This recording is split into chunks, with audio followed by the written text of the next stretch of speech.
shop. All right, back from at the time, and so there was about 2,000 pounds of tooling, and I brought anvils with me and the whole bit whenever I go and do stuff like this. And so now I have learned that that's not really needed. You bring the tools for the job, and then what you don't have you make, and it just adds on to the demonstration. So you can pretty much get anything you need. Yeah, just about. If they can find it, that's the key. Oh yeah. That's kind of the same at Ralph's shop.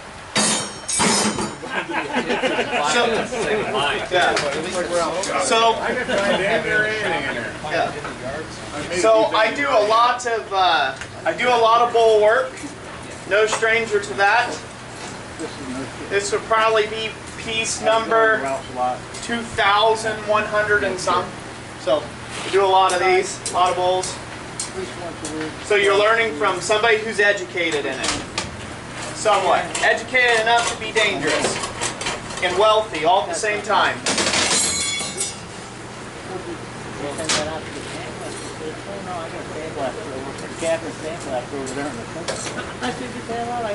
That's probably like the cockiest statement you'll get out of me for the next 10 minutes.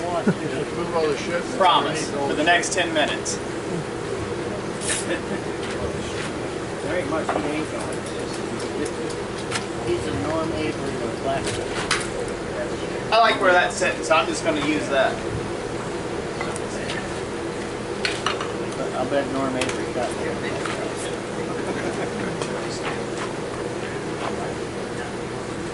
So in my work, and the way I teach things, is you need to take and put intentional texture. Not random, I missed a hammer blow, that's forge character. You need to put in intentional texture, or intentional forging character into a piece. So what that means is you want to do a good clean job of producing a really good clean forging, and then once that forging is really done clean, you texture it. In bowl work, if you're going to texture beforehand, which is actually the easiest way to texture in this specific thing, not always, but the way that I'm doing here is while it's still a flat plate, you can put texture in it. But you kind of got to go extreme on the texture. And the reason why is because you're going to beat it down into a swage block, and then that texture is going to distort and it's going to efface. So if you have something that's up like this, as that block stretches down into there, you're going to lose the definition of whatever texture you put into it. So I'm going to do a simple, you can see this all over the place, a lot of guys do it.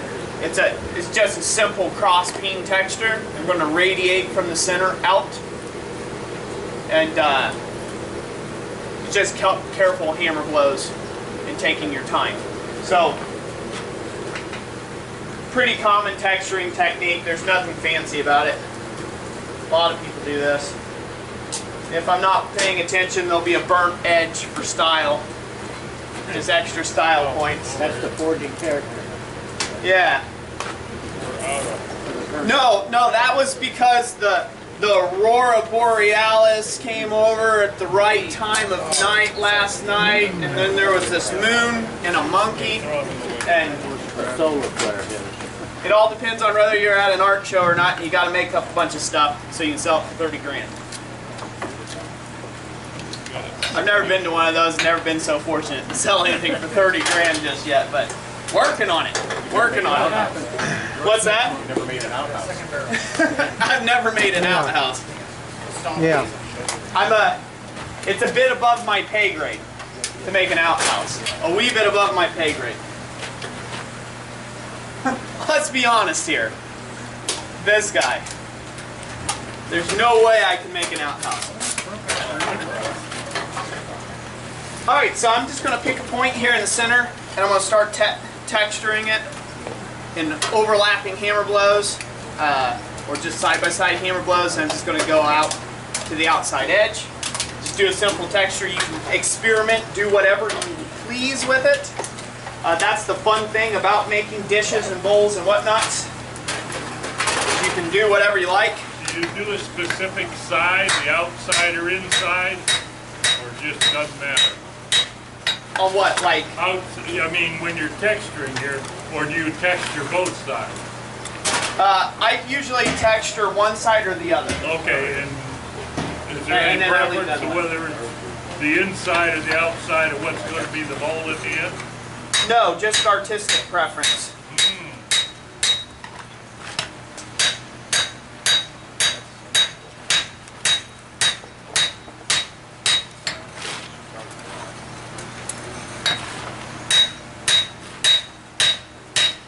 This anvil's entirely too low. Obviously, you'd want to do something else than this. We got one right behind you, higher.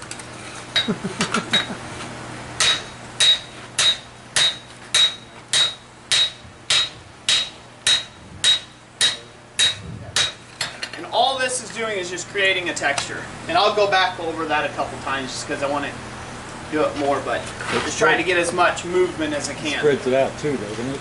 Yeah, it's going to end up spreading it out. That's just kind of a happy stance. Right. It just happened. But to spread it out a little more. Roy, what size stock do you start with there? This is 1/4 inch plate, looks like. 1/4 inch plate, probably a 7-inch, 7.5 inch round. In other words, Disc, looks like. basically it's Ralph's size. Whatever Ralph handed him, that's Whatever the Ralph size. handed me. It's a good size for it. It's a knockout. Knockout. Yeah. Whatever size those are. Ask plenty of questions about this. He probably got one. So I'm going to go ahead and point this out. So I've been talking a lot about money, blacksmithing things, charging for your work, pricing for your work, things of that nature. I'd like to take and point this out now. So the devil's in the details, or more or less you can make the most finely skilled and crafted item that you can put your mind to. Your forge work could be absolutely astounding, and then you can ruin it by cruddy finish work and skimping on the finishing technique. People like shiny things. Right. They like shiny things. Shiny things mean money. Lots of money. So make shiny things if you can. If it's meant to be a colonial piece, a historical piece, make it look like a historical or colonial piece. Not something beat to death. Something that is very nicely done. But the finishing is sometimes the difference between a $20 item and a $200 item. Same item, just with an extra effort and emphasis on your finish work, changes that price point that much, and it can.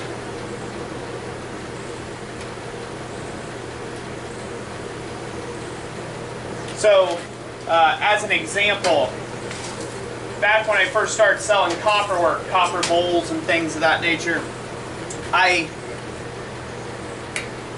charged $35 for a 6-inch bowl. So it was about $35 for a 6-inch bowl. Now, I was making good money at that, right? Selling a heap load of them, okay? Selling a whole bunch of them. But I had a really cruddy buffer. I couldn't really get a polish on it. I got something shiny. There's a difference between shiny and polished.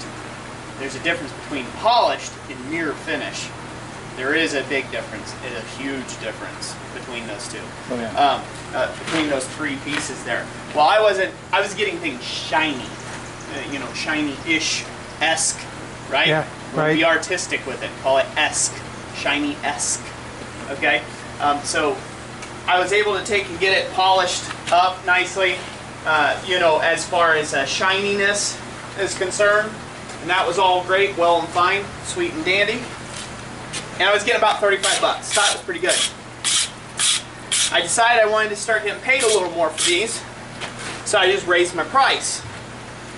My orders dropped. My orders dropped for them. Basically, it wasn't as good. It wasn't good enough for the price. Just end up what figured out there, because it wasn't shiny enough. So, flash forward, I bought myself a $1,200 buffer, and I started bringing pieces from shiny to polished. I raised my price to $65. Continued to sell out. Couldn't keep up with the workload. What I do, raise my price again. Went up to, I believe $90, I think it was. Same bolt. Same thing, same finish, same patinas. Just want to charge more. Orders dropped. The amount of orders. Still was getting orders. The amount of orders dropped. Invested some time into looking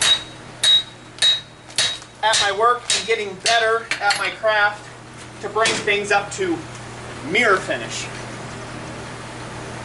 I'm at $130 right now for my bowls. I sell more of them than I care to. So it shows you a progression. People like shiny work like that. It's all in the finish work in the end.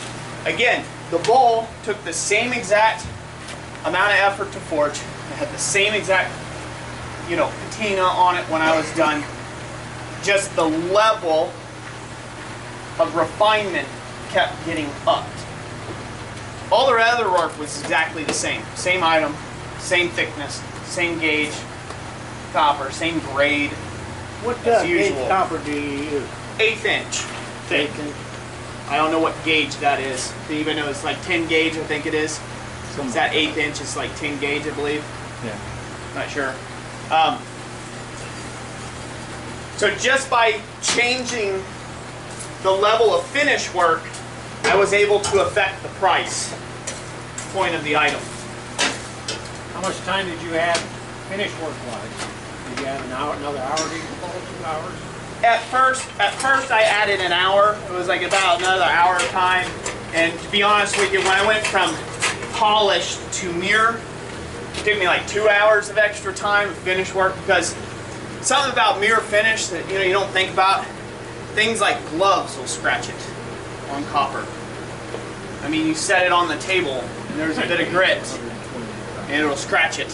And you have to go back and put it back. Bug walk across it and scratch it. You go back and have to polish it again. So I had to work a lot of that stuff out to get that figured out for myself, how I do my process, so this way it goes from start to finish. But now, because of the tooling that I upgraded to, proper buffing compounds, proper finishing, like finish stage techniques for prep to be coated, so this way it doesn't get, scratched, right? Now it's taken me actually less time, so I'm gonna have less time in the bowls, but I'm getting paid, triple what I was getting paid for them. You just wax it, or do you spray it or something? I spray all my work usually with a Rust-Oleum clear enamel, unless it's being used as a fruit bowl or something like that. And then if it's being used as something like a fruit bowl or something that's going to be food grade, I usually just wax it, and they want a natural finish anyhow, so it just ages and patinas over time. But I don't go to full polish. Go to full polish with that, you ship it unprotected, you're going to get something with scratches all over it. So I don't go to mirror finish, I go to polished finish. There's a difference. For the food grade or just for the clear coat? For the food grade. Anything that's left unprotected, it is my suggestion that you do not go to a mirror finish. You'll regret it. Unless what the material is that you're bringing up to a mirror finish somehow has some surface resistance to it, but copper is not one of those items. It's soft and it takes on Can stuff. you do a polished finish on the inside and mirror finish on the outside? Well, you put an apple in Yeah. there, and You it's gonna, can do whatever you like there. You can do both. Depends on the bowl shape. You wanna think- on the inside. By the way, this plate is like really hot to the hands and the knuckles on the hammer hand, so that's why I switched to using a glove. And if I can feel it on the back of my hands, you know it's hot. you longer handle.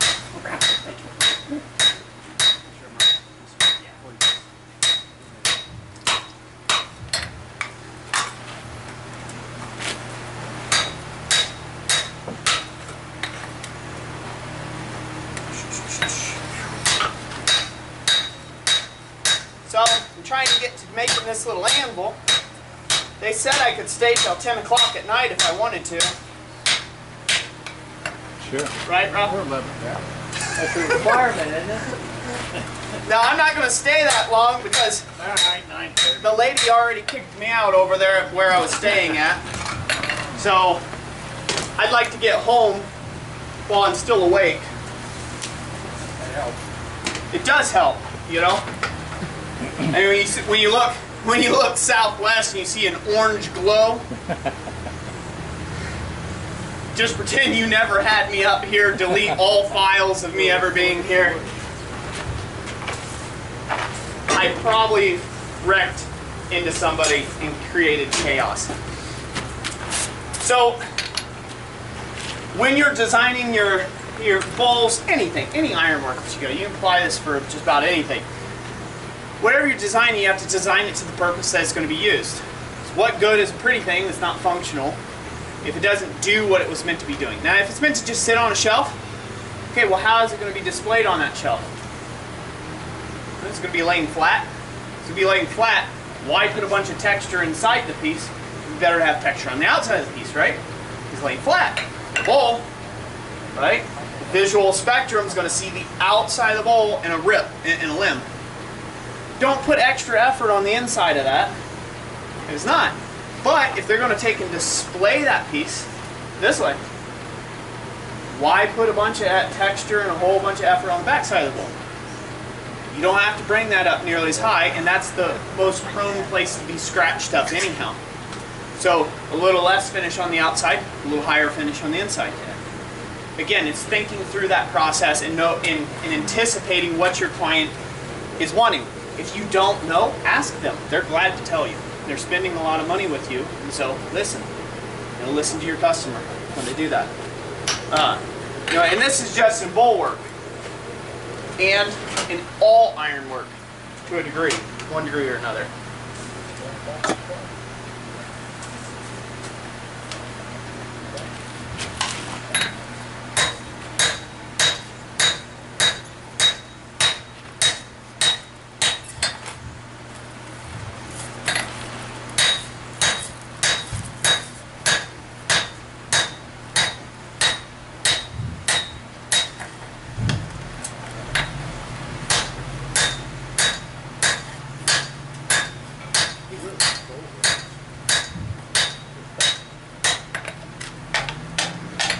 See how it's working out?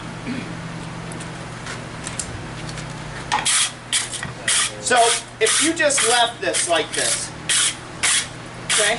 Say you were to take a chance.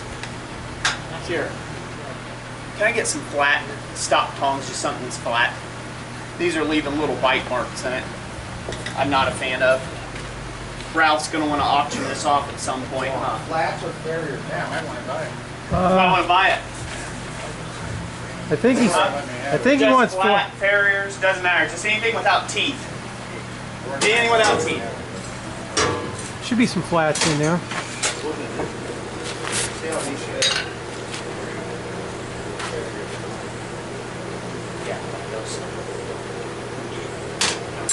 That's the jam. Guy I used to work with, helper I worked with for a short period of time in heating and air conditioning. This guy was about as ghetto as you could get. But there was a country song comes on. I think it's Rascal Flatts singing. I'm not sure. They like their chicken fried something, cold beer on a Friday night. Yeah. I think it's the country song he sings it. Mm-hmm. We're in the work truck one day and this song comes on the radio. He's like, cranks it up. He's like, oh yeah. He's like, this is my jam, you know? And I'm like, get out. You want a better picture? Me looking serious? Is that? No, you're good. No, You're good. no, you got that good? Good. It's going to be the front cover of the newspaper. The front corner. This is my jam. Yeah, I never would get over that when I saw that there. He just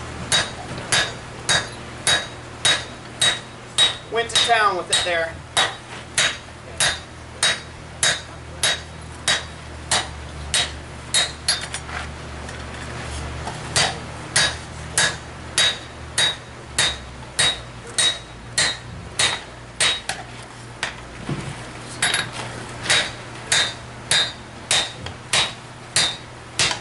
People ask me, how many hammer blows you got into that piece? That much? A whole bunch. Yeah, like they expect you to sit there and count each one. Now all my copper work I have counted. And that's an interesting number. Let me guess, 666? No, that's really low. In most of them, it's between 2,000 to 6,000 hammer blows before the time I'm done with it. Okay, so I gotta start over. Break it that way. Put one of those pedometers on your wrist. And yeah, charge pedometers, it yeah. for the stroke. It all depends on how much texture you're doing, what kind of texture, how thick the piece, how big the piece, all that's your variables. Come on, camera, wake up.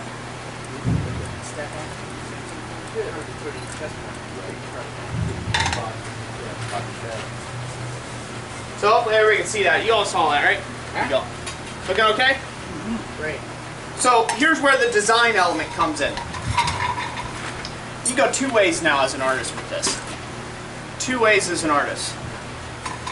You can make that the outside, and it looks more like an earthen vessel. You could call it. Okay. Esque.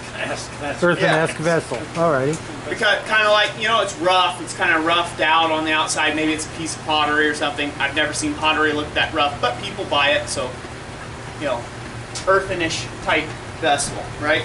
Esque. Mirror finish the inside. Outside, leave it with a forged color finish with maybe just a few highlights to really make that stand off. Coat of spray paint and a mirror finish edge. So it just glints, catches that light as you turn it around. You know, it gets that little halo of light that chases around the rim as you turn it. Another option, same thing, polish the inside, and then heat color it with temper colors after you polish it for a high degree of finish. I'm giving you gold. I'm giving you gold here. And then you clear coat that. Then you clear coat that. As you clear coat, because you're putting a filter over what is light refracting through layers of oxidization, it's going to mute that tone down. So don't think you just heat it once and get those colors to stay. You're going to spray it and they're going to woof, disappear with the spray paint. So bring it up, make sure it's really pronounced coloring, not weak, really pronounced torch coloring if you're doing it, and then spray paint. As soon as you spray paint, it mutes the tones of the colors. If this is really bright, like brightened up, like, you know, just wire willed, it's going to mute that down to a darker finish as soon as you spray paint it. If it's forged color and you just leave the scale and there's highlights, the forged color scale is going to look almost black under paint once observed. Same thing with your polish work. The higher degree of polish, the more shiny it looks after you're done coating it and protecting it. If that makes sense. So this is so the other option. You turn this to the inside of the bowl, and you really shock people. You go for the shock awe factor. You leave the outside of the bowl. You know, maybe you clean it up. Maybe you wire will it. Leave it somewhat plain, with just a hint that there's something going on inside the bowl. So this way, when somebody reaches in and tips it and looks at it, whoa. Didn't know that was in there. So you can play all the different effects of light and shadow and form and the way everything, you know, goes against that, and then you can compare that and play that against the customer's decor, whatever they got. Right. It's up to you. Now, make one to your liking, and then. Now, how do you feel about using Gilder's paste or something to highlight that? I've never used Gilder's paste. I have no clue what that is. It's kind of like a waxy paste that comes in multiple colors. They were selling it years ago at Sofa, and it comes in all colors of the rainbow. As long as what I hate and most blacksmiths hate is seeing heavy painted surfaces, right? Right. covering up all that forging character. I know. It's I still dislike that.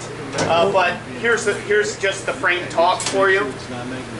No customer wants to have to sit there and refinish their own bloody bowl. They right. don't want to do that. They don't want it to be sitting out there 3 weeks later, it's got a rust spot on it. And so you have to do something to protect that finish. Right. If you don't do something to protect the finish that they paid for, you're going to get a call back. They're never going to buy from you again, or they're going to dog you out to their 10 closest friends. Yep. Bad way of doing business. Make sure your finishes are on point. Well, the one thing that irritates me most about ironwork is when people paint it white. Yeah, right. The one thing that irritates me most about ironwork, even if it's like simple welded chain links, somebody will decide, hey, I'm going to paint that, paint those and put them in my yard to decorate chain. And what is the first thing they do? They paint it white. Ironwork should never, ever, in my opinion, see white paint on it. Not even if you accidentally dribble white paint on it. Wipe that stuff off your white paint on ironwork. It just gets my nerve. And it'll depend, again, on the home, the decorum in that home, and how well you take and you do that finish. A heavy, like, gloss white, where they're just like, basically, I mean, it looked like it was plastic dipped. Yeah. Yeah, that type of, that doesn't really get me going. Or even I come from or sloppy brush marked paint on ironwork. I come from a business mindset where I am in the service industry in a way. I'm servicing a client's homes and their particular taste. That doesn't always align with my taste by no means, right. For sure. And then if it's too far outside my comfort zone, I just say no. Right. I am in the blessed position enough and fortunate enough position that I can turn down work. When you're first getting started at it, though, sometimes you just got to do. Yeah, sometimes you got to do the job you don't want. Maybe it's not quite your artistic satisfaction, to your artistic satisfaction.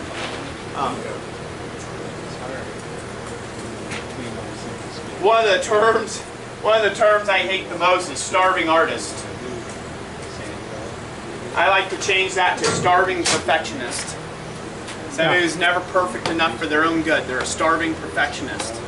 Because if they were to just listen to the client and what the client needs, instead of thinking that they're some out of this world, human being, and they have this notion of knowing what their client needs in their home. Yeah. If they get out from around their own selves, they're no longer starving. Right. I've met plenty of people that are that way, that they're so focused on the art form or the craft or what it is they're doing, they're no earthly good at marketing their own self. Because they're like, no, I don't, like they're only asking for a twist. Like, I mean, it's not like they're asking for your firstborn. They're asking for you to put a twist in that piece. I can't believe it. Why would you do that? Because it's something they're wanting, because they're spending lots of money with you. They're wanting a simple twist. Their money you can put in your bank. Yeah, and then you can go and lay on a beach somewhere and do what other kind of artwork you want to do. And by the same token, one time I made some garden stakes for a customer, and I asked, what would you like? And she said, oh, just plain. I go, no decorative twist here, maybe, or maybe a little fancy loop on the end of the hook. Nope, she wanted 100% plain Jane, as plain as I could make it. And yeah, that just irked me all the bits that I had to make something that plain. Now you see how it's looking. Right. Now I want you guys to take note. When I take and dish this, a lot of this is going to mute down. Right. By the time it gets hammered down the bottom of the swedge block, look, take note of how much surface transition and changing how much texture there is. If I pop it down that swedge block and hammer it down in the swedge block, it's going to change a lot. You're going to see that. So we're going to get this all hot up, heated up here. We're going to do that now. We're going to mosey on to the next job.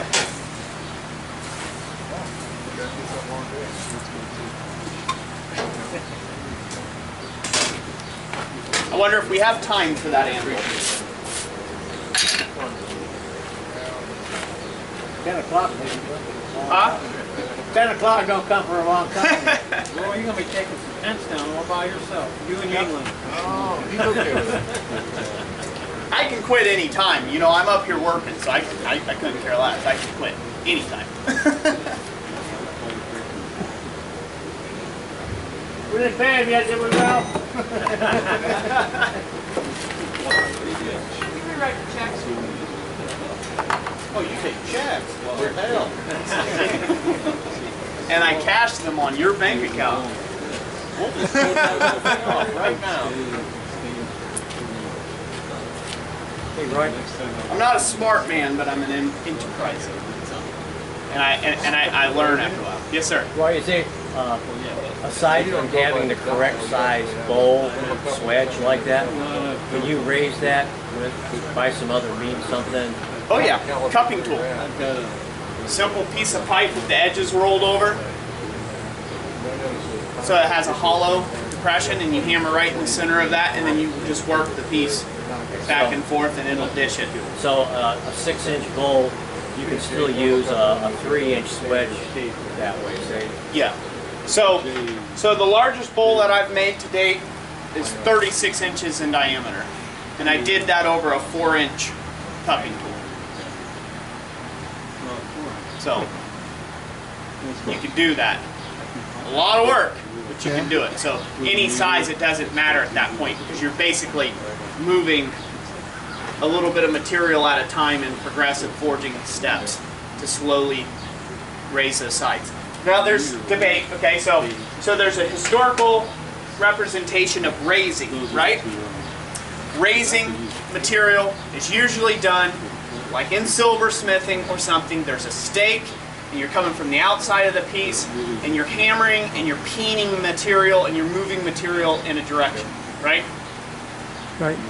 Raising also occurs once that it hits that block. Once it hits that block, it is no longer sinking. As you hammer from the inside out, you are raising the piece. You are raising it from the internal portion of it versus the external. So you'll see things where people say, oh, I got a raised bowl or a raised cup.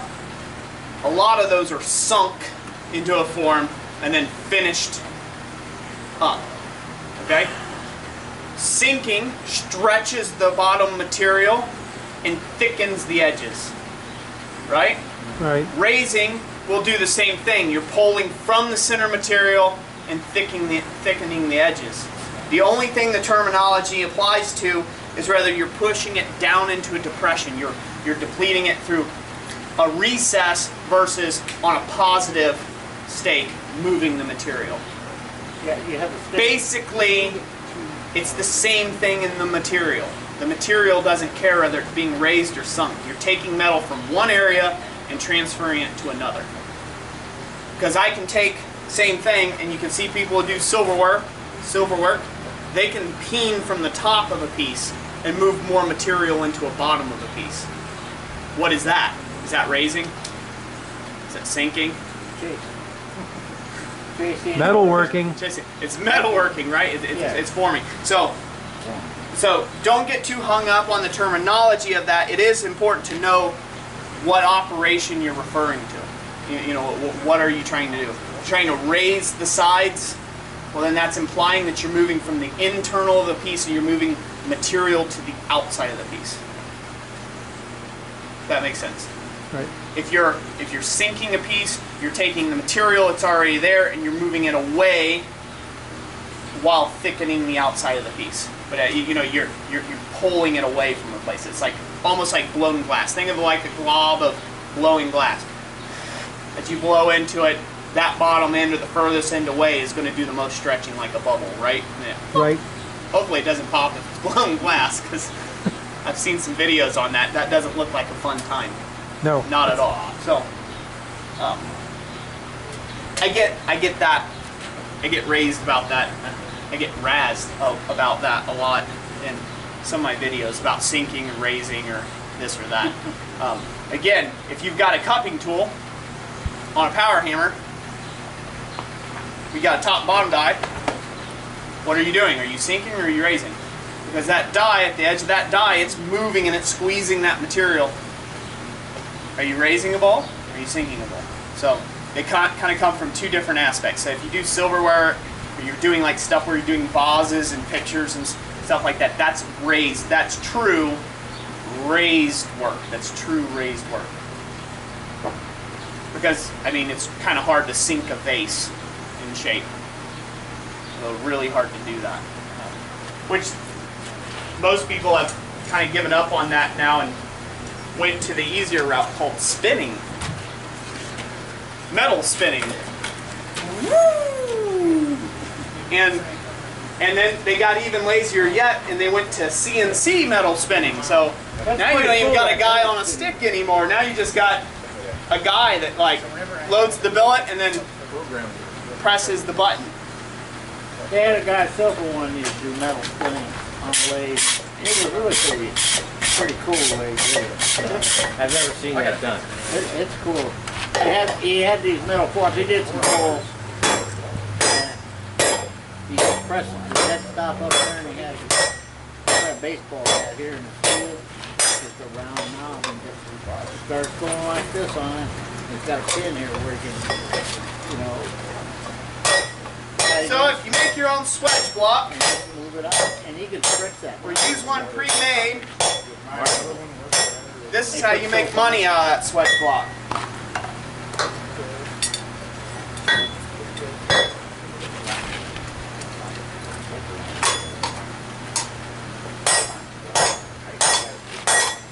As you hammer, the bowl is going to make a different sound.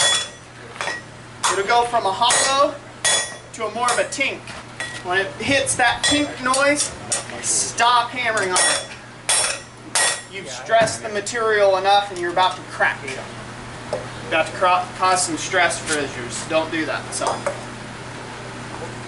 start of it. We'll finish it off with one more heat there. But I hope you guys can notice where I'm doing the most amount of stretching and hammering. Mm-hmm. See how it's reducing that texture? Yeah, it's changed the texture quite a bit. That texture is really being reduced in that. That's why you go really heavy on flat plate, do flat plated texture.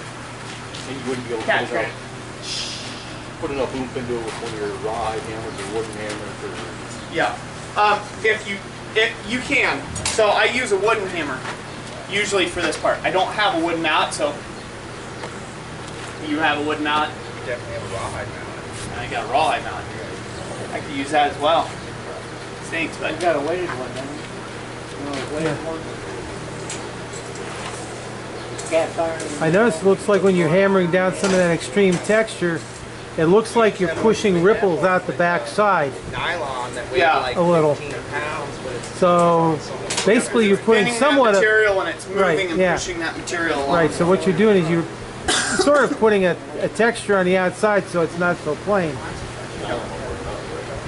So here's Giving another it thing some about character. truisms. Blacksmith truisms, right?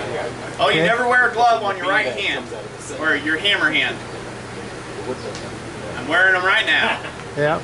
because my knuckles don't really like being that close to that much searing heat right there. And you feel it. When your fingers are smoking, Yeah. it's time to put a glove on. Yeah. Put a glove on. But at least Or- you're wearing... You find a guy like Grant and you have him do all the close near the work. And he says, "Oh, my hands are getting hot." And you're like, stop being a sissy. Do the work. That's what you tell him. Yeah, well see, you're wearing So leather... you'll man up to it eventually. I did it for years.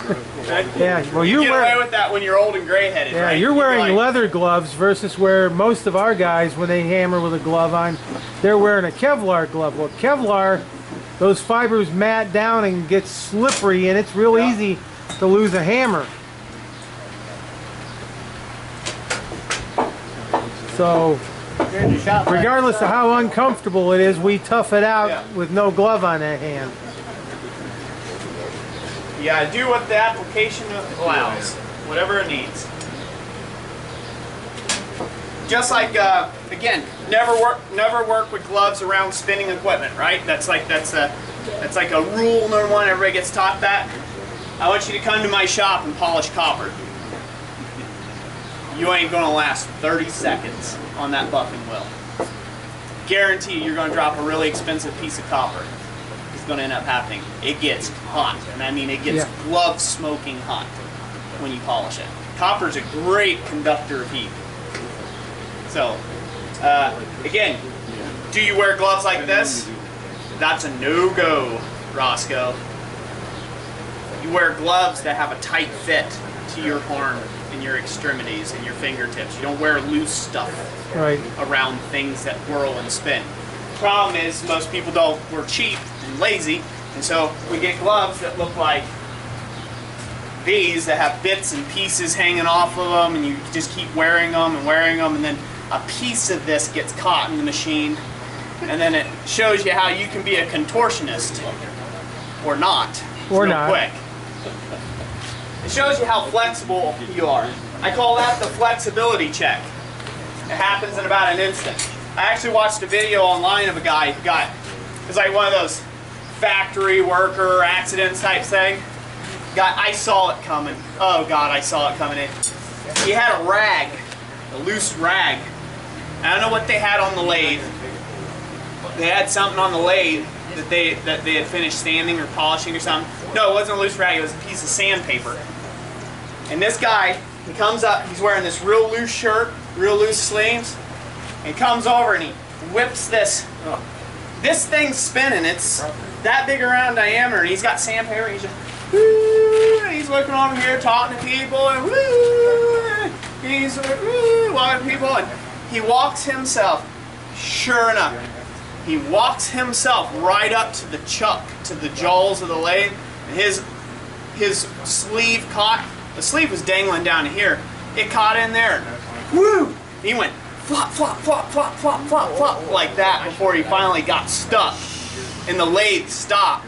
And then they're all running around trying to like hit power buttons. And one guy, it was comical, he's grabbing a hold of the head of the lathe and trying to go like this while the motor's still on. I'm like, it was bad, but it was somewhere in a third world country somewhere that they probably shouldn't have been on the lathe. They didn't have proper safety instruction on that one. But no, the only instruction they got on that was how to put the piece in and where the on button was. Yeah, so that was their training video for the day. Yeah, and that guy, his arm, when they unthreaded him from that lathe, I mean, he basically could reach around and touch his backside without trying, man. He could. He was all sorts of jacked up for life.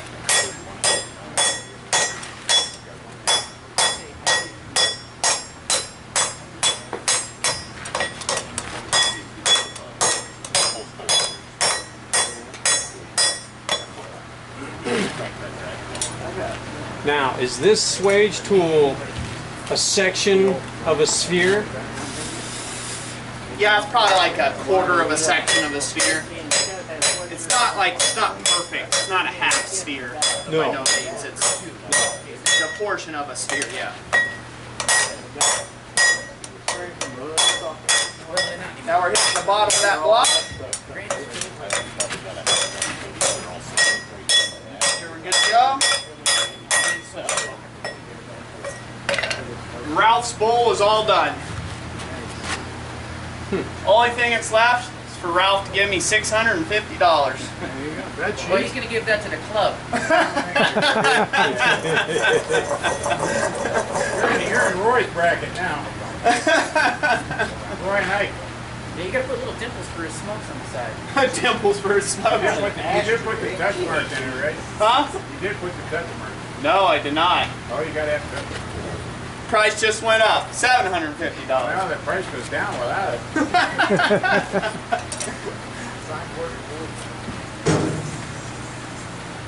Give you my old work. It's just set flat. Somebody's going to have to finish the work, finish the bowl for me. It's either that or I take it home and finish it and ship it to you. I'll finish it for 200. What's a little money between friends, huh? That's what I gotta do all the forging work. You can talk about the orientation of your old He's doing the touch mark. forging work out of the Huh? place work. Yeah. How do you do that on a circle? What, to put in the touch mark? It talks about the orientation of your touch mark. On a circle, that gets real tough. I know, see? It's a Christian dilemma, I'm telling you. Making a crucifix as your touch mark, it's bound to end up upside down at some point. You know, you touch it in your reins or your tongs, and they hang on the rack, the right side up, you get in use, there it is. Jesus upside down. You can't do that, you know? So, I've thought about just changing it to an X, you know, because I mean, that used to be actually the cross as just an X that Romans would crucify people to. Like this before. They had to dig 2 holes that way. Yeah. Now they only have You to could dig 1 underline hole. it like the number 6 or 9. There you go. That way, you know, it shows the correct orientation. Then people will think it's a plus or minus.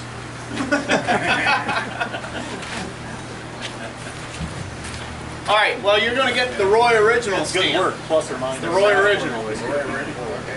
So you're going to be able to claim like, oh no, I knew him from way back when. This is worth a lot more money. It's one of the early pieces. It was made 15 minutes ago. Forged in 2018.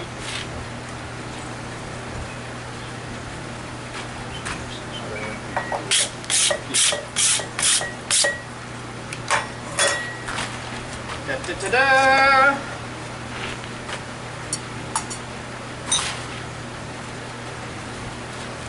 Everybody's really entertained, I can tell. Super quiet. Missed it. Got scared. See, you have to commit, fellas. When you hammer that in, you gotta be committed to know that you're either gonna break your own wrist or you're gonna get that touch mark in there. You gotta commit. When I was a kid, I used to skateboard a lot. And I was actually pretty good at it. Competed in the X Games once. But that was always the thing amongst skaters. And said, you know, don't be well, I won't repeat what the wording was there, but basically, the long story and the gist of it was, you know, you get injured more by not committing. You know, so if you're going to do a trick, you commit to it fully. Otherwise, you know, if you go to do a backflip and you uncommit halfway through, you landing on your head. You know, you got to be fully committed to doing a backflip. Because if not, you're going to do a belly flop or you're going to land on your head. One of the ways or the other. You got to commit. I'll see if I can get the heck out of here in an hour or so. What's that? You don't normally put a flat on the bottom? No, it's got just a wee bit. I don't go all the way to the bottom of the bowl. No. That's a good question. He's getting picky now. You notice that? It's a viable question. He's getting picky. He's like, well, isn't there going to be a flat there? This cigar might tip it over. His cigar might tip it over. Put salad in there. I'm glad to know that it's going to a great person that has the best intentions for it. I'll try to get out of here in an hour. Roy's going to fight you for it? Okay, what time are you getting off? 4? Somebody was using He's going to be a jerk. I'll be home before you get So off. if you want to put a flat, just hammer it straight down to get something that is flat. It's the simplest way to establish a flat for your work. And it's subtle, it doesn't leave a ring, and there's no weirdness like that. You just hammer it flat against something that's flat, and it'll put a little flat divot where it'll sit. Yep. You would have ended up with a little circular ring where it was perfect. That's okay too, people do that. You won't notice it on something like this, but if you polish it, you'll notice that little change in grain structure.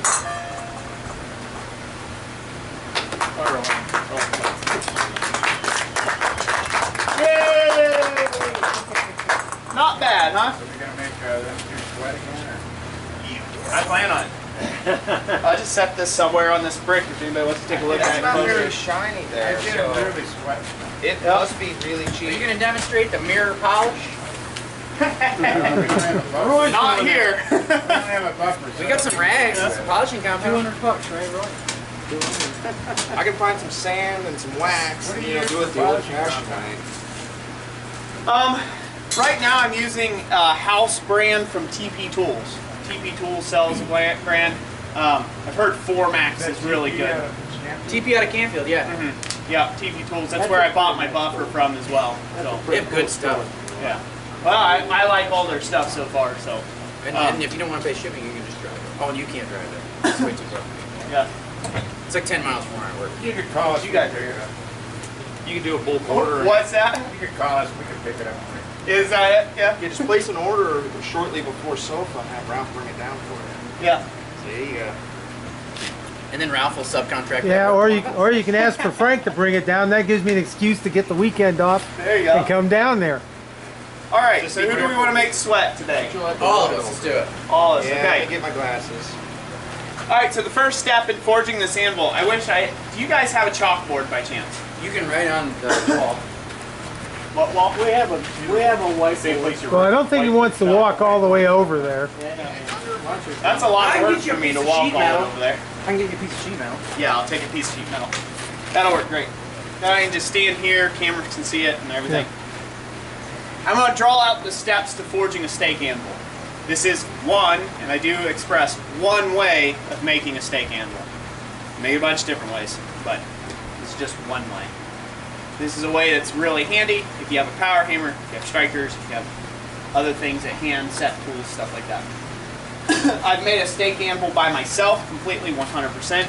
I do a method where I draw down the hardy shank on the end of the bar, did it all at the anvil, hardy shank, started upsetting it a little bit in the block, and then I split it, and then bent out the splits, and then drew it out. They brought the smallest piece out. Yeah, why don't you bring one of the little ones? Watch his camera. Bob Kimball's gonna get hurt. My camera.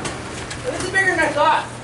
Yeah. Here, we'll just stand here. Yeah, now and that's the little one. All right, let's go. Let's just go there. Center post. You guys can walk to the center post, right? Yeah. Just bring it to the. Cut a hole in the middle, bend it in half. You can go that way, Mike. Watch his camera. Watch the camera. Yeah, we cut a cutout for their head. Here's the gutter. You break camouflage. These guys are great, man. I gotta come up here more often. You get all this easy work for free. Yeah, just think you can have an excuse to get away, shoot your videos, Yeah. come up here for 2 days on a weekend, shoot all your All right, you're videos. gonna look at this. My best angle from behind there. We're gonna. If you have to demo a sofa, you can get these two as helpers. There you go. I like that idea. So mean we'll have to pay to get in? You have to pay double to get in. It is SOFA. So we're starting with a round cylinder. Yeah. Starting with a round cylinder of steel. Doesn't really matter what it is because we're going to change its cross section. This could be square, this could be round. If it's square, it's got more volume in it, so be aware of that. You're going to come out a little bit bigger than maybe what you're anticipating. Round, by the time you square anything up, obviously, you know, you have less dimension, volume-wise. So we're starting with a round. We're going to take that round and we're going to draw down not quite a 1-inch square tenon on it. You want me to put this in and start warming? Yes, please. Crank up the, only do one end. Pull it out to the edge of the fire and only get the one end in. Okay. We're going to draw down. Again, this is that 1-inch round. We're going to draw down, or not 1-inch round, it's 2-inch something another. We're going to draw down roughly a 1-inch square tenon on the end of it. That's going to start it into our striking swedge block. If you don't have a striking swedge block and you have an anvil that has a hardy pull in it, or if you have a vise, you can use a vise. The only thing with a vise is, as you hammer on it, you got to turn it. So this way you don't get cheeks that run up here and then other cheeks that are down here. To fit that too. Then we are going to forge this piece. Still round. And this is going to start getting a little more lengthwise because we're going to be pushing shoulders up just by the nature of it, forging. We're going to start upsetting this piece. This is still going to be round at this stage. Everybody getting the diagram so far? Yeah. I'm drawing it out so you can take pictures of it if you want, or you can do screenshots later on if you want this here. So somebody manage the fire, make sure that end don't burn up, otherwise the heat treat's going to end in a bad way. You basically upset both ends? I've upset just the one end. Okay, just the one end. Just the one end. This here down at the Hardy is going to naturally upset. It's going to want to start peeling up as you hammer down. Okay. We're going to keep it as cool as we can back here and just focus all our heat up here. We want the most movement to spread at the top. So I'm going to go ahead and 1, 2, skip a few. There's going to be a few heats at this.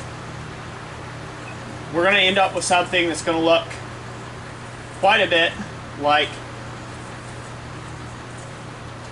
this out of the whole piece. Still round. That's what we're going to end up with.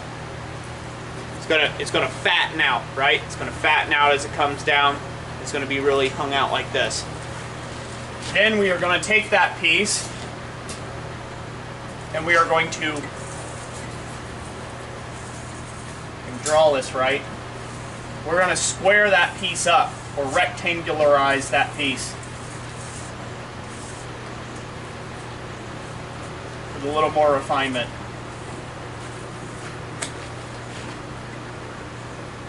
So I'll do that under the power hammer. So I'm going to do the tinning under the power hammer to save time. I'm going to do the squaring up to save time under the power hammer, depending on how thick it gets. If it runs a little too thick for that power hammer, I'm not going to let the hammer try to weed out. We might just go to town wailing on it a little bit to get it thinner so we can get it under the power hammer. Now so here's where the next step will come in. You're like, well, that's not much of a steak anvil, is it? It's going to fish flip, so you're going to have to re-upset that, aren't you? When you draw it out, when we flatten it. Square it up. Yeah, it's going to try to fish lip a little bit, and there's going to be some additional upsetting and drawing out when we do it. I'll get to that. So now, what we will do is we'll do that same bit there. This is squared up now. You know, this will be somewhat more looking like this, actually. Still hardy shank, still a whole bit. And we're going to take and get under the power hammer and we're going to grab off two sides of material. And that's what we're going to begin to draw out our horns from. Once we've drawn the length of this out a little bit, thinned it out, then we are going to refine it by pulling this material up and out towards the toe here. This is going to be upside down. It's going to get drawn out with a fuller this way to get out to our points. I guess we should have drew this upside down for that, but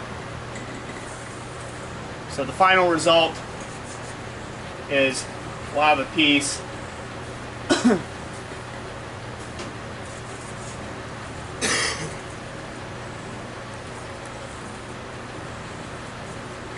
not to scale. The final result is we'll have a piece that comes out to looking like something like that. This horn here will be square. This will be a square horn. This horn here will be a round horn. Make sense? So that is the progressive forging steps. Create one way of doing the steak anvil. Any questions?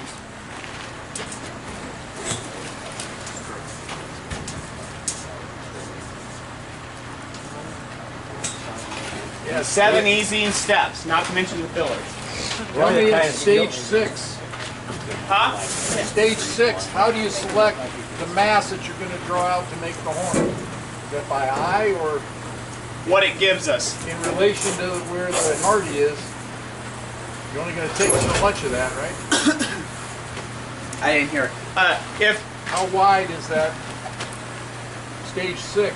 How much is it going to take to form the horns in relation to the size of the hardy? If you draw a straight center line between here and here, that's your goal? That much. Okay. Going forward. If we need more, we just peen. You peen the top side, it'll get thicker, but it'll get more longitudinal or lateral. It'll get more lateral in its efforts, And then you can grip off more and draw it out, but you'll have thinner material. If you stop short, you're going to get short little horns. You know, if you're just slightly swelled like this and you draw a center line, you're not going to have much. If you get it really swelled out like this, you're going to have a lot more for the horns, but a lot less for the body. So like so much of my work, I'm winging it.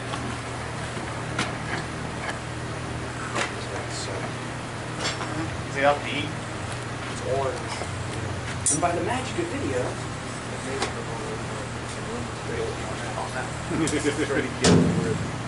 thank you, Grant. Any other questions on it before we get going? We need to get that power hammer turned on.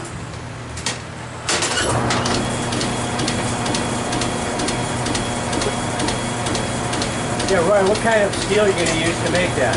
1045.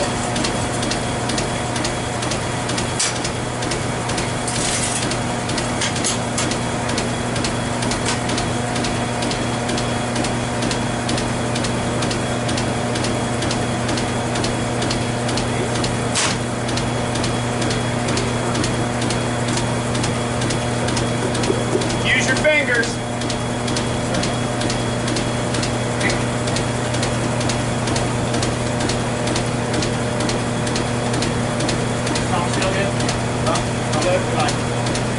They're a little big, but get you a grip. Oh, the grip's a little wide? Yeah. I said I'm bigger than I would like them, figuring that your hands are bigger than mine.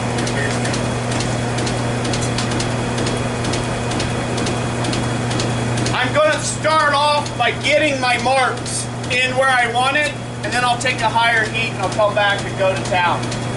I'm going to lay it out basically. Hey, keep an eye on those guys. They start to move. On the dies? Okay.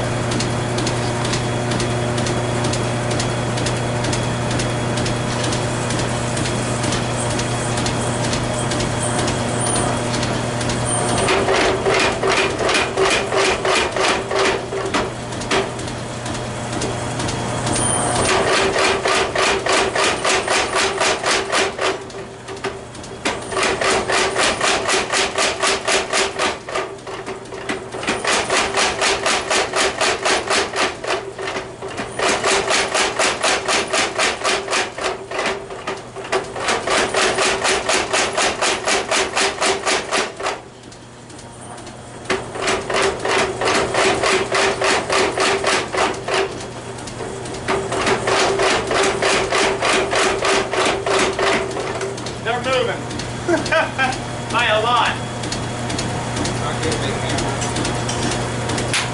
I was wondering why the metal is going like this. The bottom side's moving on me. We got a new set of dies we got to heat treat them. These little giants, some of them have tapered dovetails on the dies, and some of them have tapered anvils. So there's two different kind of dies you can get, straights or tapers, and we have straight and straight. Yeah, not good. So we got another set, another two sets.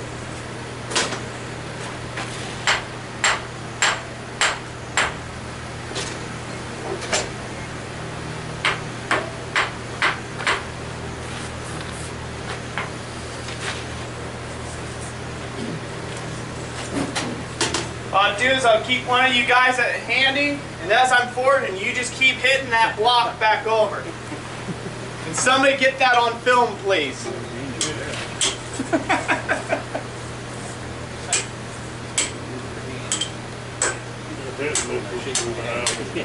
Yeah.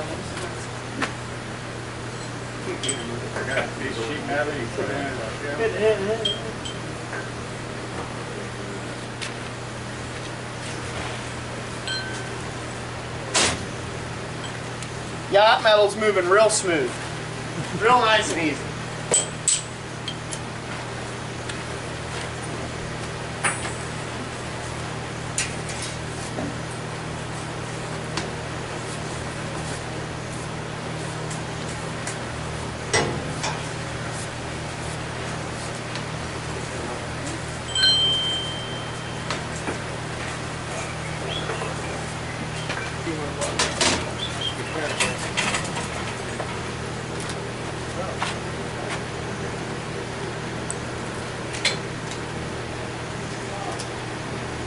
absolute faith in these gentlemen. Hey, bud. Glad to see you make it. Yep. Everybody, this is my friend Corey Morris. He's a kniff maker. He likes making knives. We've talked all sorts of stuff about you this weekend. Oh, good. Ain't that right, guys? Yeah. We sure did. Oh, yeah. A lot happening up here, yeah.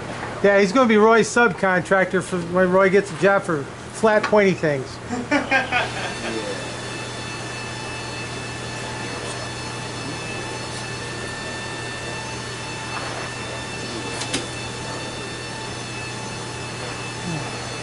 You got a set hammer, Grant?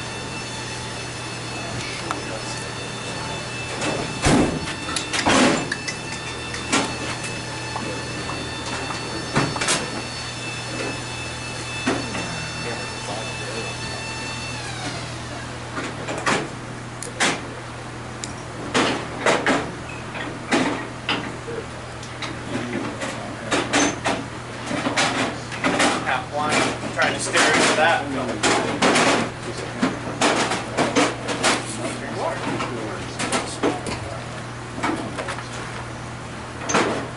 So, a little trick when you're working with, when you're trying to take and draw down a tenon under the power hammer. It's generally a little easier if you work from the end and you work back in to where you want that shoulder to be. Because a lot of times what will happen is if it's a really big piece, it's a pretty heavy, thick piece, you start biting on it and it kind of creates a slant right there at the shoulder. And then as you work it out, it creates a taper. And then you try to come back in here and get another bite on it, and it doesn't ever want to like square up. It doesn't want to keep a square tenon. If you bite out here and work towards it progressively, you can get a sharp corner on the inside of the piece.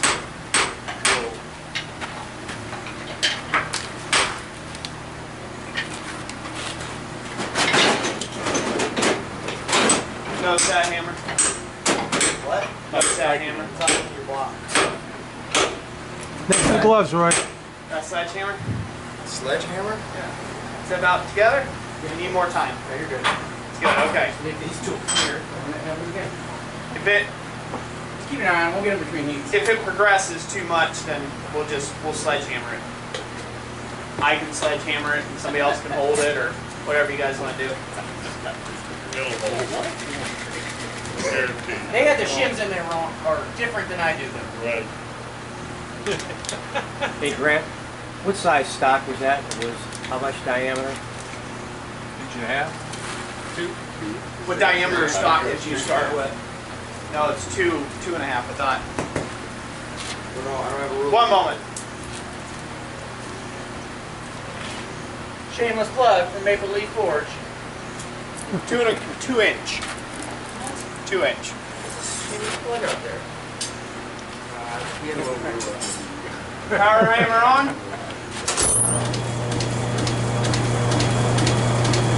It's a good idea to wear gloves to protect yourself against the shock and vibration from the power hammer. It just helps. Some guys like to be a little more tactile with their feel, but since these tongs have kind of got a squeeze on it, I'm getting a lot of that kinetic energy reverberating up here. So if you can pad your hands a little bit, it helps out. It's not a necessity, but it helps.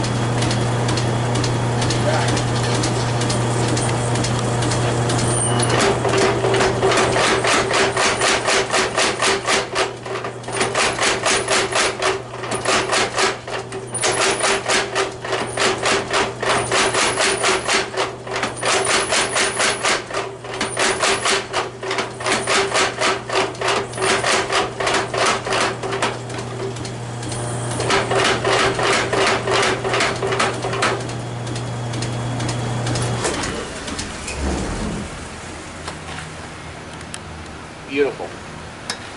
Getting close.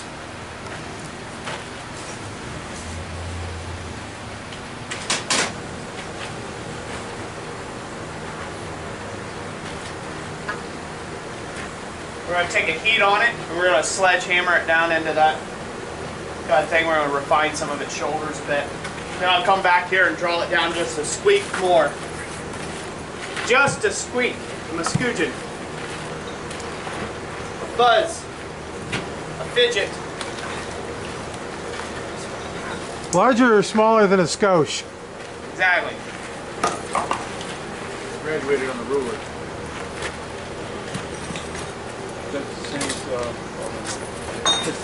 that's the metric system.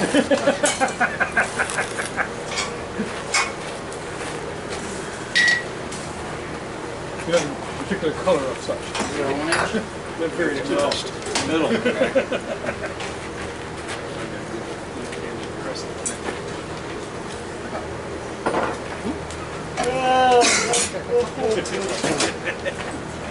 Only $44.95.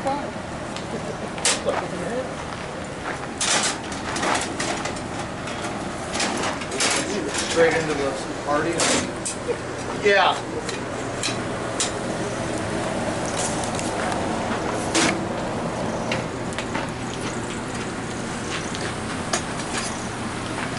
So I don't need you to go Mongo on it. I just need it to be good, solid taps.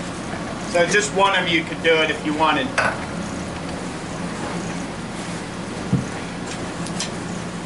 Don't worry, your time will come.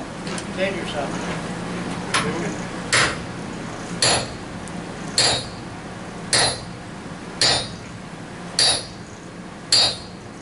Slow.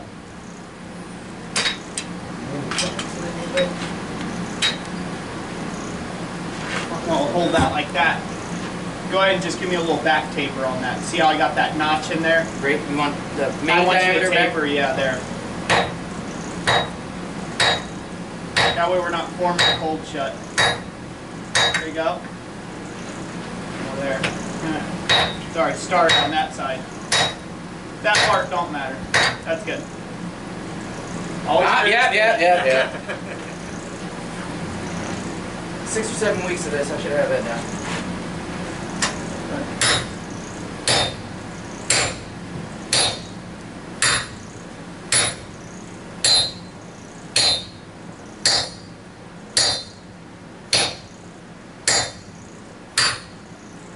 Well.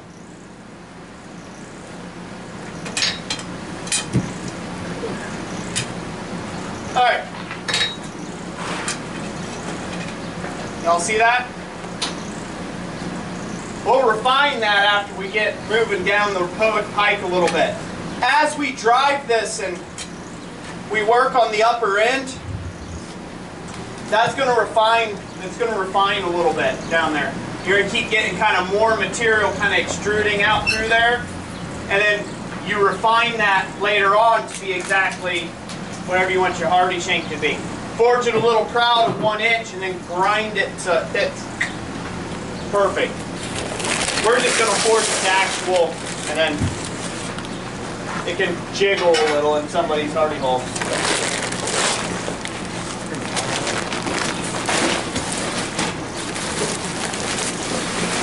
What size is this one?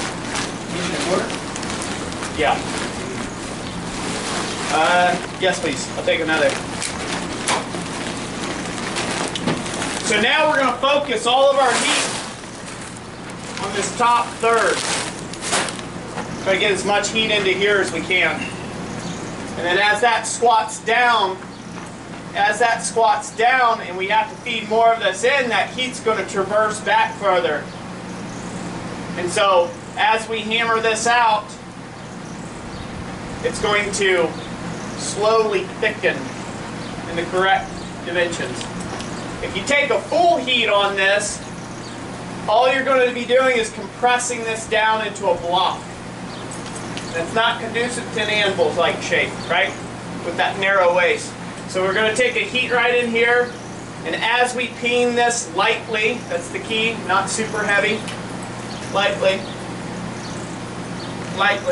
You're gonna have to find somebody else. I got one speed. As we peen it lightly to shape,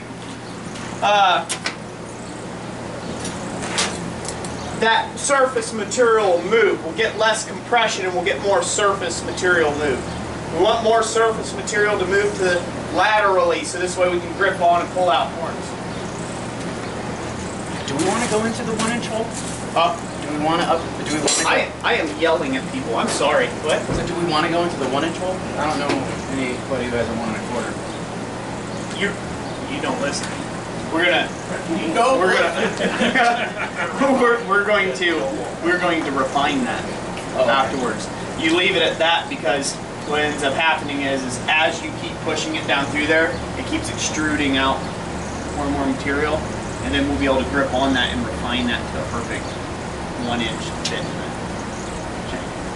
Sure do know how to keep your workers happy and not pissed at you. I know. That's why I work alone.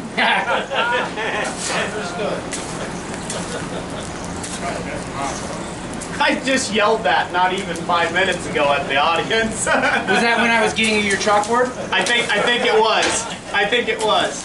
We're doing some other errand for you? It is. I'm used to it. Hey, better watch getting saucy with me. Your pay's diminishing by the moment. Going from 0 to owing me. Oh, shit. Well, that's all right. You could just, fine him for certain things.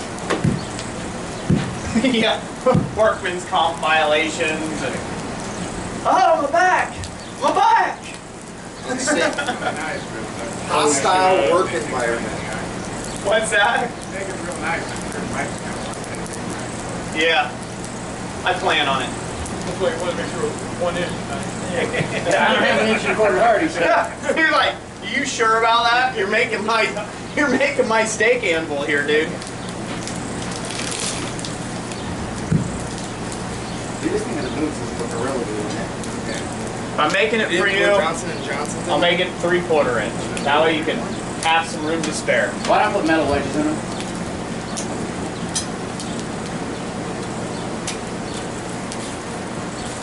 See, I told you this is easy.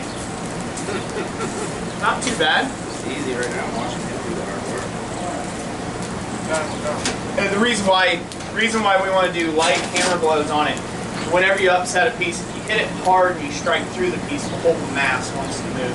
You'll get a lot more compression. If you tap real lightly, you see this on doing like eyeball punches. One method, I think it's taught by Bill Epps. I think Bill Epps does this.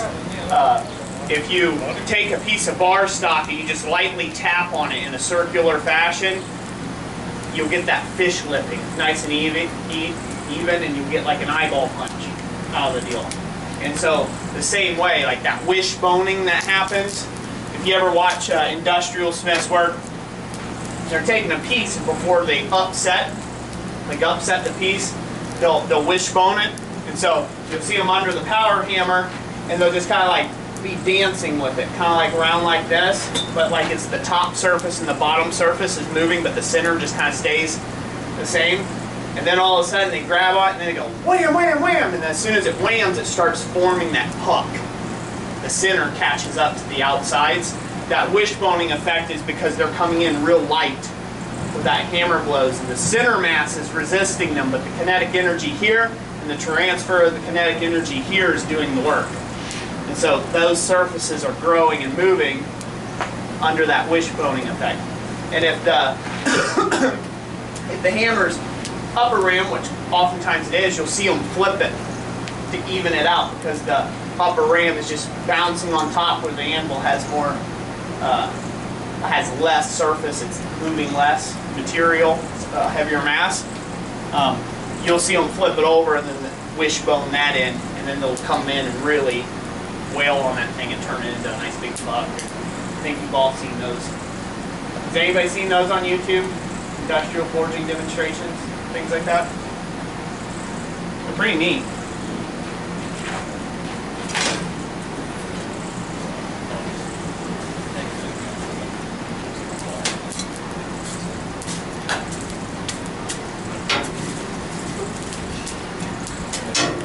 I think I was talking in the air there for a second. Everybody's like, no one has a clue about what you're talking about there, Roy. I've seen Brent Bailey do it. He's getting ready to upset something. Yeah, you wishbone it, so this way otherwise if you don't, you get the ends stay small and the center like yeah, and then when you look at the bulges cross way section out. of your puck, it's like this. the sides are like that. You Yeah. do it instead of straight. Yeah.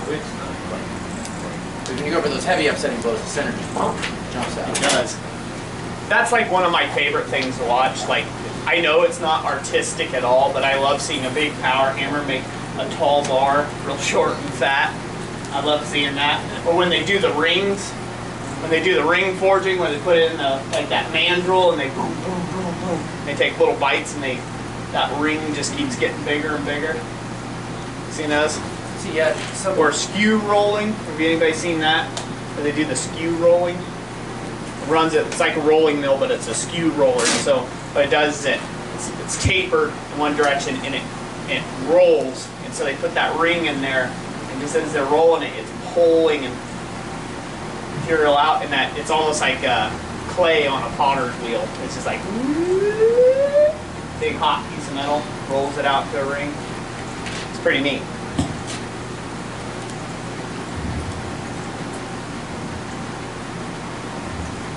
I find it neat. All right.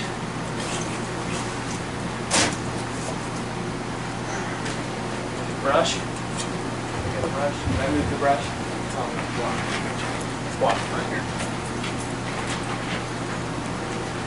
You got that second furnace? Go ahead.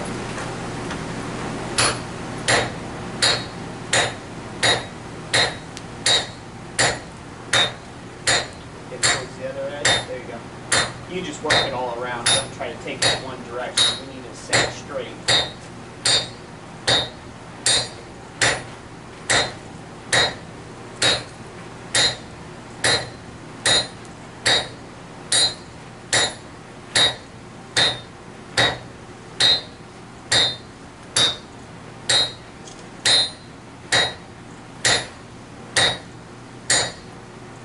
Focus more on this edge here. Just give me a couple quick blows there. Flip. Good. Now we're getting somewhere. Doesn't look like it, but it will be here very soon. It's blowing out.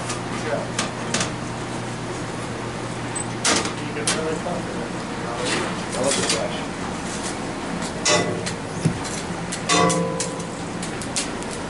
You still doing that same process? That same process. We want to wishbone it, but we want to keep it even. Right now, we don't want to try to just pull it over to one side, because since it's round, all it's going to want to do is bend over that side, and then you basically lost it. It's hard to get it straightened back up and pull the material back the other way. Granted, it was bouncing around a lot when I tried to use the flat side. Rounded side would be better. Yeah. You spread a little more material too.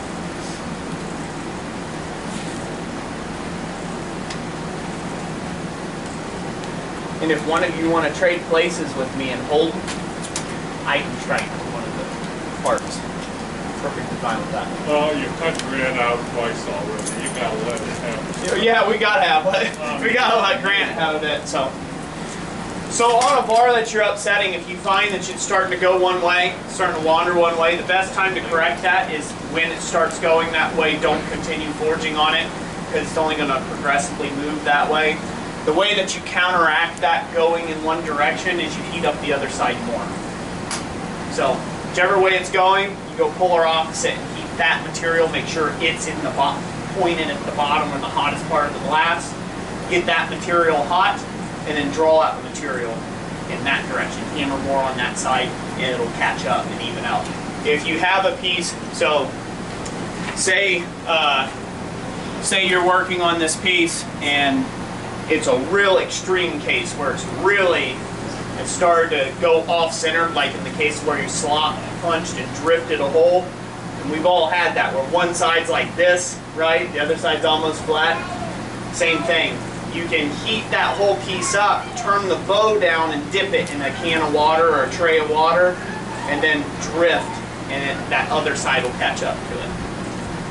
And I've done that a lot when I'm like, oh man, Roy, what were you thinking? And that's how you take care of that.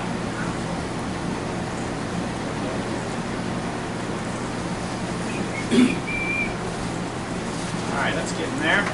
A little more.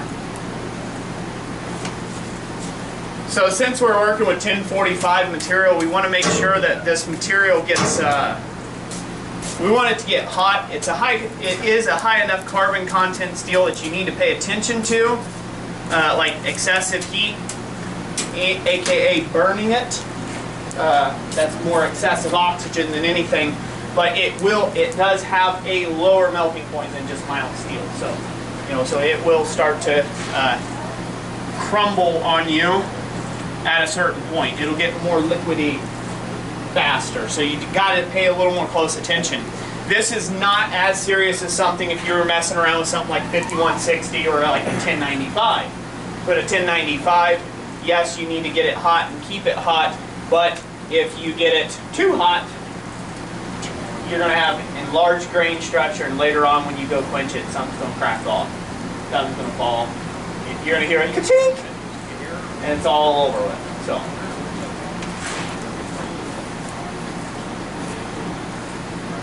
think we're good enough.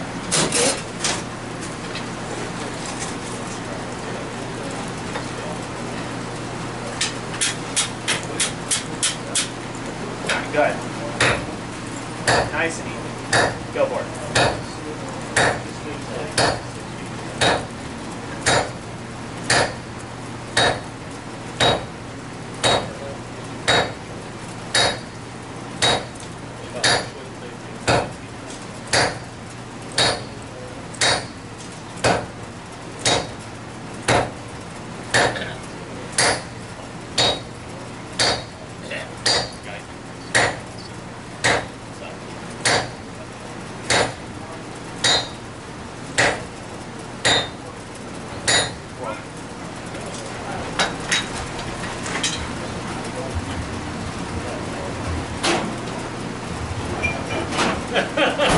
Alright, so now you guys start seeing that swell happen. We're going to keep that going for a little bit, and then we're going to start squaring that up. So this way, when we square it in this direction, and we flatten it in this direction, it's going to drive that out laterally. We'll be able to draw it out a little bit. It's going to start drawing those things out laterally. The fun thing about making anvils, they don't look like much at first, especially if you start with something as weird as round bar. They're not going to look like a whole heck of a lot. But, and then all of a sudden you're going to be like, oh man, that's neat. Right there. It's going to be real boring for a while. Until we get to the, oh man, that's neat part.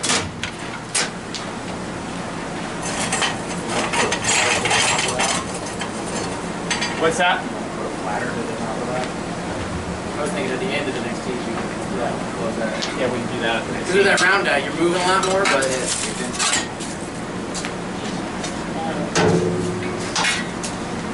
We're not going to use yours. no. I haven't hit anything with that yet. How are we doing on time, by the way? Just curious. See how 2:30? Finish by 5. Okay? Think we get us finished by 5? 10 a.m.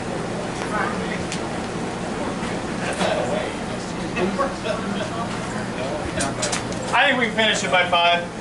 Things go a lot faster when you don't look at the clock. Well, see, I kind of time keep in my shop. I want to know how fast I'm moving, how slow I'm moving, if I'm being efficient, inefficient. No, it keeps getting closer. Plus, it's bragging rights. I'd be like, haha, 3 hours. Made a steak in. Yeah, real quick, right? Yeah. Gotta rest one.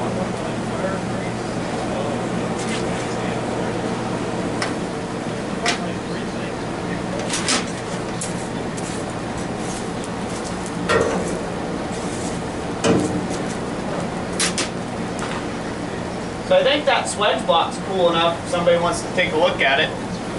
Want to pass it around. Check it with your hands. Or with your buddy's hands.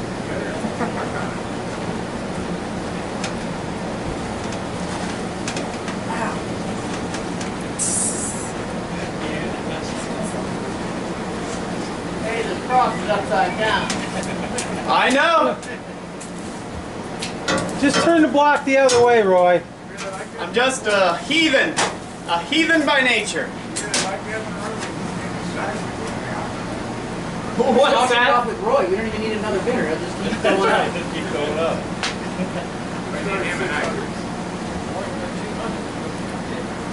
Here, almost. Give him another beer. Give him another England. Wait, Wait, who am I bidding against again? That Oh, floor's somebody still else. kind of cold, but the outside's hot enough, so just trying to get it to where it's not gonna burn on us. But